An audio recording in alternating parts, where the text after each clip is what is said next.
My next guest is going to be taking on Neal Anderson at Unified MMA 43 coming up here on March 4th. It is Lucas Neufeld joining me here on the program. Lucas, how are you? Good. How are you doing, James? Doing awesome. You guys were supposed to fight back in August. I know you weren't able to, that fight didn't end up happening. What exactly happened for people who might not know? I sustained an injury. It kind of happened in my last fight. It was something I wasn't even aware of until it made itself very apparent. And so I just wasn't able to take that fight. It wouldn't have worked out in my life situation as well. So it was a bunch of things accumulating together that it was just not the right timing, as bad as I wanted it. Yeah, so better timing this around, which is great. Were you happy to get this particular matchup rebooked, or I don't know if this is a fight that you really wanted. What was sort of your reaction to getting this fight again? Yeah, I mean, there's no fights to turn down in Canadian MMA right now. You're lucky to have a fight, if any. Obviously, Neal is a very talented, experienced opponent. He's got a lot of problems for me, kind of thing. So it's a lot to work on. It's a lot to get better at. Of course, it's a great matchup. You know, there's like I said earlier, in Canadian MMA right now, it's like the higher you go, kind of, the fewer opportunities there almost are. Until you start traveling south of the border, kind of thing. So, yeah, no, I'm psyched for it. It's a good matchup. Yeah. And it's a great card too coming up here, like I said, on UFC Fight Pass, and also in person if you're in Alberta. I imagine you got a full camp for this one. Looked like you did heading into the fight. Yeah, certainly. That's good. Certainly, knowing I think we had probably 8 weeks knowing that this fight was getting scheduled and that was going to be our opponent. So, that's a long ass time to train, right? Yeah, and it's good. And I know often that isn't the case, especially on the regional scene where sometimes you're getting opportunities to the last minute. So good to get a full camp there. How do you look at this fight from a style perspective? Anderson, like I mentioned, 10-4 overall. What do you know about him? How do you feel like you match up against him? Yeah, good. I mean, I match up good against anybody. Like what you just said there, styles make fights. And my style kicks ass, man. Like I'm going to put pressure on him. Obviously I've seen his last fight against Majed, opponent or training partner of mine, Majed is. And so they did battle, and Majed was able to come out on top in 4 rounds though. And so I don't have that luxury. We're only scrapping for 3. And so I think absolutely, as far as styles go, my style is absolutely able to overcome him in 1.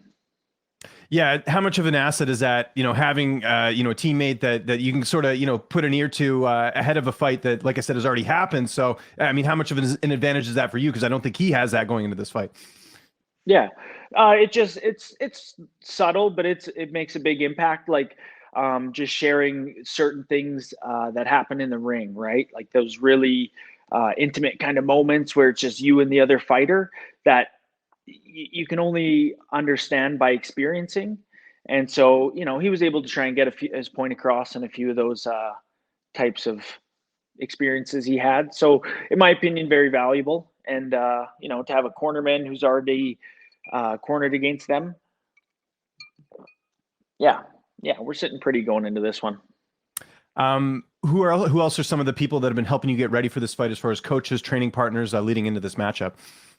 Lee Mean, obviously head coach at Canadian Martial Arts Center, and Jordan Mean, his son, been a huge help of mine, huge influence, and all the gang down at CMC, like all the folks who just show up to train, and the fighters, and the whole lot of them. I'm sure you got some amateur guys in there as well. Like, how nice is it to have sort of a variety in there? You got a guy like Jordan who's fought at the highest level, fought in Bellator, fought in the UFC, and then you got these up and comers too, who I know from talking to a lot of fighters, it really does give you a good push because they're trying to prove themselves as well. How nice is it to have that variety? Variety's good. I prefer the experienced guys, if I'm going to be honest. I'm not trying to fucking cut anyone down, but I avoid the amateurs, brother. If we're talking like honest, it's like, yeah, you're right. They bring that kind of eager aggression, and man, I've been there, done that. I've been that. I don't need that right now. Not in camp right now. I want guys who are skilled, experienced, who are going to come at me strong, put the right kind of pressure, right kind of wall work, all that stuff. And You're absolutely right. I'm sorry. I hope I'm not being rude when it comes No, to you're fight not. I like camp. the I honesty, man. have to That's be what I want to hear selfish. here. Yeah. Yeah. Oh, No. So absolutely. fight camp is a time of selfishness. I think more fighters need to adopt that of like, no, I need to look after me. And if you're like you don't know for sure if an amateur's goals are for your health and safety. You know what I mean? Their goals are Yeah. probably like, man, maybe I get some shots in on this professional fighter. How cool would that be? Fuck that. I don't need to be that guy who's got a target on my back from like, people who are super excited about that. Sorry, that's just my personal opinion. No, hey, we want honesty here. We don't want any phony Yeah, baloney. okay. So Well, I like that's what it hearing is. that because that's that I don't hear that too often. So it's interesting that Yeah. and I No, get it. I get it guys. from your perspective. Yeah. Yeah. And so you're absolutely right, right? You're going to go with different skill levels so you can try different techniques a lot slower and, help people up and come. And I'm huge on that. I'm big on that, on helping people and going at their pace and never, knocking anyone's head around too many times. I'm not about that. Yeah. So I avoid that for myself as well. But in fight camp, yeah, no, I'm seeking kind of the professionals, if we will.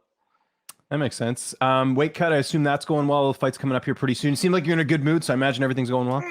I'm just kidding. The abs are showing, so I think the weight There cut's we going go. to be just going to go like it always does, pretty smooth. I'm disciplined, for a couple weeks out, kind of thing, several weeks out. But the few weeks before the weight cut, if you take a little bit of that on every single day, it won't be all on that day. In a sense, that's kind of my mentality. Nothing's ever drastic. I don't cut 10 pounds or, that kind of thing. So yeah, no, it's slow and steady, consistent. And I expect it to go pretty smooth. How do you envision the fight playing out on March 4th? How do you see? I know you feel like you're going to win, otherwise why sign the contract? Yeah, But yeah, yeah. how do you No, see it no, going down? I'm realistic. Trust me. I know damn well I can lose this fight. That's why I'm training Yeah. my ass off. Um, I want to finish it within one or two. I want to avoid it going to decision. I understand he's a really tough opponent. He's a hard guy to finish. Um, but I want to let my hands do the talking, and I want to, you know, get that finish right. I want to get that finish standing. Maybe obviously he's a long opponent, so I've got my work cut out for me in the stand up there. But I'm a striker, man. I'm excited for this. So one or two rounds, if it goes to three, oh, I've got a freaking mean third round waiting in me, James. But yeah. So let's get it done in one or two. You got a great record. Not looking past this Thank fight, you. obviously, but you get a win here. That's the type of record that's going to get on the radar of the bigger shows, Contender Series, things like that. Have you sort of thought about where your career's headed with a win here, especially this year? Because again, you'd be 7-1. That's a really nice record to have. Thank you. Yeah, certainly. That question's come up, and that thought always arises because those are our end goals. Is to make it to the big three. The big three-letter acronym. Not looking past them at all. Because like I said, I'm very realistic. This can go one of two ways. Yay, big joy! I have all these wonderful things ahead of me, or I'm hanging my head in shame or sorrow or sadness, and wondering, going back to the drawing board and wondering where I went wrong. So I'll feel pretty silly if in a couple weeks time, if I was thinking way up here past this opponent and he humbles me. So no, I'm very much focused on who's in front of me. I'm excited for byproducts of success in the ring, right? Fuck yeah. No, I'm excited for what's to come, but I know I've got to fight now. And if we're being totally honest, then I know that Dana White Contender Series starts in, I think, September. And so this fight is in March. Well, that's, easily one fight in between that time for me to stay, have any momentum, kind of stay relevant, that kind of stuff, stay competitive, stay in shape. So I've got, like, I can't be looking at Dana White's Contender Series at all right now because I've got Neal and then a potential opponent in that gap. So right. Okay. Yeah, that makes sense. but you bet. No, I'm sorry. And sorry to cut you off. I'm all for those wonderful byproducts of winning. So focus on the win, good things will come. That's Yeah, let the all I'm fighting do the about. talking, so to speak, which is great. Before we get out of here, man, we talked all about fighting. What about outside the cage? What are some of your hobbies? I don't know if you watch any other sports or you're a video Oh, game guy, or what do you like doing outside of MMA? I like hanging with my wife and my dog, running him through the coulees. I do yogas. I do not game it at all. I try to read books. That's a hard one. But just chilling, right? Time with friends and family. That's super important. That's what we sacrifice for fight camp, to spend a lot of time in the gym with our homies, our training partners. So yeah, after the fight, I always like to balance it out and get a lot of family time in. Rekindle the relationships that I've kind of, let sit on the wayside for just a month or two. So yeah, time spent, man. Very little time spent watching TV. Very zero time spent gaming it. A lot of time spent in the sauna. Hiking. Yeah. Ooh, can't wait for this snow to clear, baby. Yeah, no, I know you got some great hiking out there in Alberta. I live in BC, so I can We relate. do. We Yeah. got some good Yeah, we got no some good doubt. spots No here too. doubt. So it's awesome. Lucas, it's great talking to Cool. you, man. We're looking forward to this card, Unified MMA 43. Likewise. Again, if you can't be there in person, you can watch it on Fight Pass. Anyone you want to thank? Any sponsors? Any social media you want to plug? I'll give you the last word. Totally. I'd like to thank Oh My Apparel right here. Boom, Nice. boom. Got to get the clothing Yep, sponsor there. That's great. they've been with me for years. They, they make my walkout t-shirts. They have ridiculously comfortable, and inspiring gear for athletes. Also, my gym, CMC, Lee Mean, bad mofo. He's been a pioneer in the sport, and he's been just pushing martial arts in such a positive way for years and years and years. So, good on him.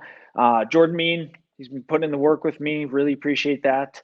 And Southern Chiropractic in Lethbridge here. They're my kind of chiro go-to for recovery. They keep me in the game. But yeah, lots of thanks. My wife, Hannah, she kills it. She keeps me fed. She keeps me happy.